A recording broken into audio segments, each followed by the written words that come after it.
Bordée par la grande bleue, cette terre d'azur tisse l'histoire de l'humanité avec le fil d'or des légendes. Sur le vieux grimoire, comme une poudre de fée par le mistral déposée, soufflons la poussière ocre et le pollen lavande pour nous plonger dans les contes et légendes de la Méditerranée.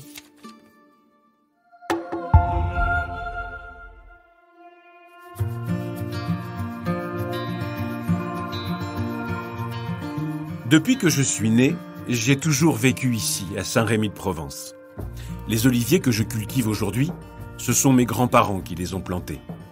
Ce matin, comme tous les jours, j'ai ouvert les volets et en contemplant depuis ma chambre le massif des Alpilles, j'ai tout de suite su que c'était l'été. Rien à voir avec le 21 juin, non. Je l'ai su parce que les cigales ont chanté à nouveau. Ah, les cigales! Quand j'étais petit, je m'amusais à les imiter pour faire croire aux parents qu'elles étaient arrivées. Ils me disaient « Patience, il ne fait pas encore assez chaud ». Quand venait enfin le temps des cigales, si j'avais le malheur de me plaindre de leur tintamarre à l'heure de la sieste, ma grand-mère me disait « Tu crois qu'elles chantent pour s'amuser ?» Elle me faisait signe de grimper sur ses genoux. « Allez, viens, je te raconte encore la légende des cigales. Tu remercieras le bon Dieu de les avoir créées. » Et bien souvent, à la fin, je m'endormais dans ses bras.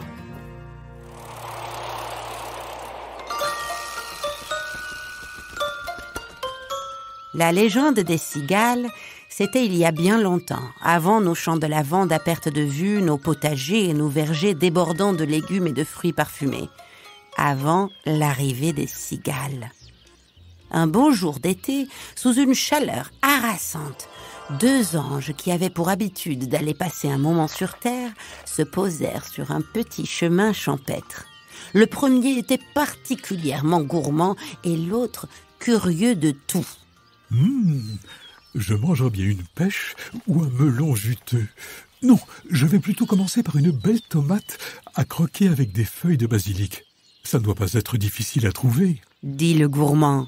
Du soleil, de la terre bien irriguée, des hommes vaillants pour en prendre soin, tous les ingrédients sont là pour que ce pays soit le plus beau potager du monde, répondit l'ange curieux de tout. Tout heureux du bon repas qui s'annonçait, les 2 anges s'avancèrent dans la campagne.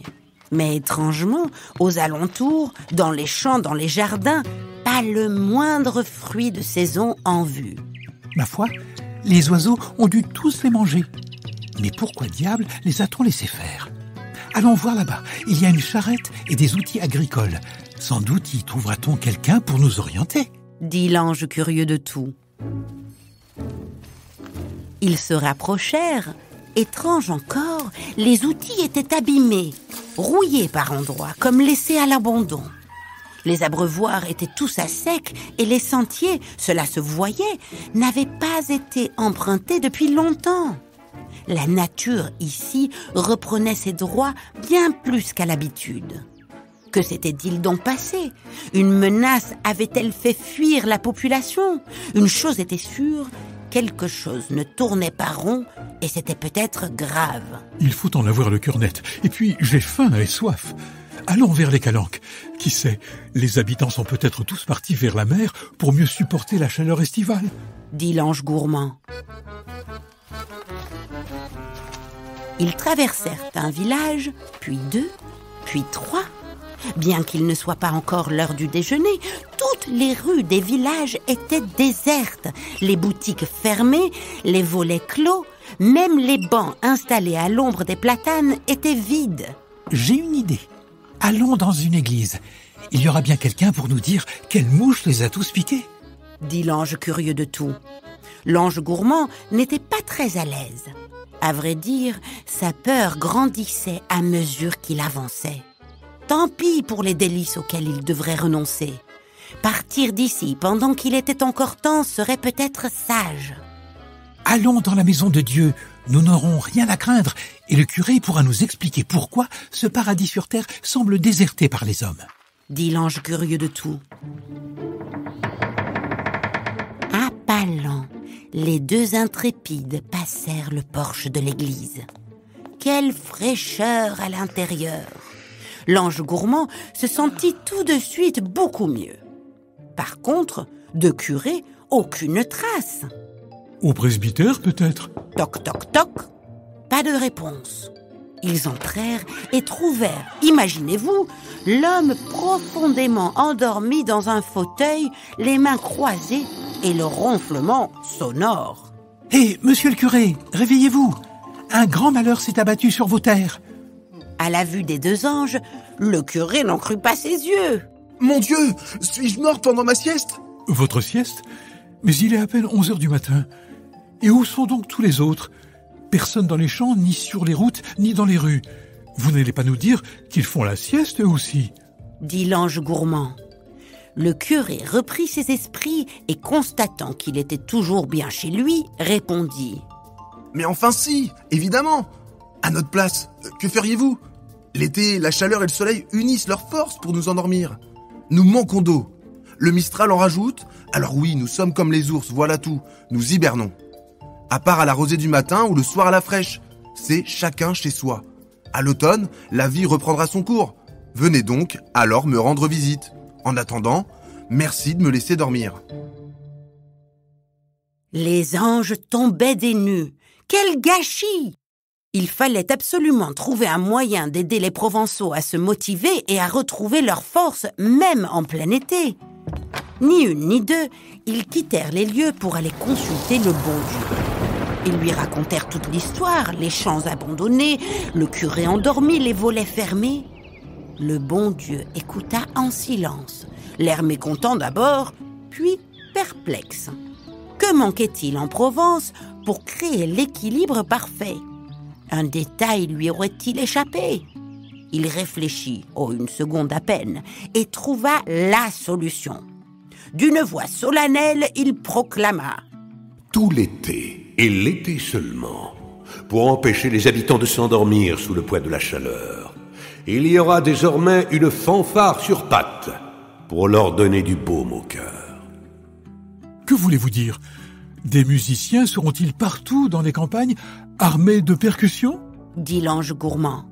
Idiot, vous n'avez pas écouté ce qu'a dit le bon Dieu. Il a parlé de fanfare sur pattes. Il s'agira pour sûr d'une espèce d'animaux musiciens qui frapperont le sol de leurs sabots pour donner aux travailleurs le bon tempo. Répondit tout bas l'ange curieux de tout. Silence! Écoutez-moi. Mon remède contre la sieste sera un nouvel insecte sonore. À l'état de larve, il grandira sous terre. Mais aux premières chaleurs, à l'air libre, il sortira pour maintenir le pays en éveil. Il aura aussi des ailes pour aller de ci de là, se nourrir de sève, sans jamais faillir à sa mission, chanter aux quatre coins de Provence. Quant à son nom, voyons... Le cigale. Ça me plaît. Et puis, c'est chantant. Qu'il en soit ainsi. Dit le bon Dieu. L'ange curieux de tout osa émettre une inquiétude. Mon Dieu, mais comment faire pour que ces cigales soient obligées de chanter? Elles pourraient, selon leur humeur, décider de se taire. Impossible, car cette musique leur sera nécessaire pour perpétuer l'espèce.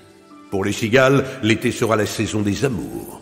Les mâles devront inlassablement appeler leurs belles à travers la campagne en faisant vibrer les cymbales de leur abdomen. Les deux anges étaient émerveillés par tant d'intelligence, et le bon Dieu de conclure. Les cigales feront silence à l'arrivée du vent et de la pluie, et disparaîtront à la fin de l'été.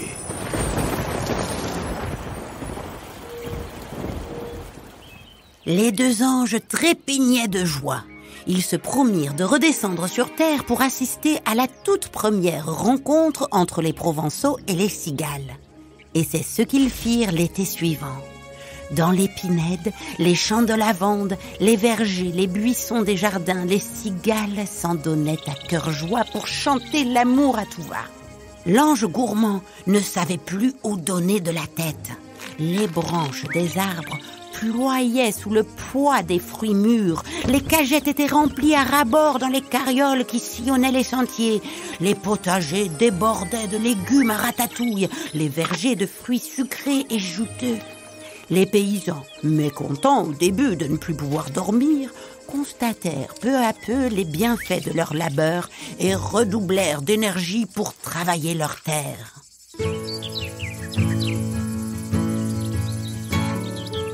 Après avoir terminé sa légende, ma grand-mère m'emmenait souvent au jardin, enfin, quand je n'étais pas endormi. Elle prenait alors un peu de terre dans sa main, qu'elle effritait entre ses doigts, et elle me disait « Quand tu seras en âge de cultiver nos champs, n'oublie pas de les laisser reposer de temps en temps. N'arrache pas les herbes sauvages non plus. Elles ne sont pas là par hasard. Elles sont utiles aux abeilles, aux oiseaux. Elles protègent notre sol, celui-là même où les cigales grandissent pendant des années avant d'éclore leurs chrysalides au grand jour. C'est vrai qu'elles sont bruyantes, mais elles portent bonheur partout où elles passent. »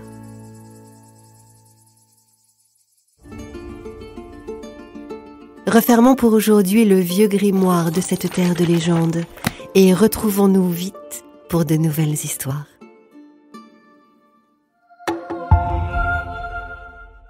Ne manquez aucun épisode de Podcast Story. Abonnez-vous et mettez 5 étoiles sur Podcast Addict, Amazon Music ou Spotify.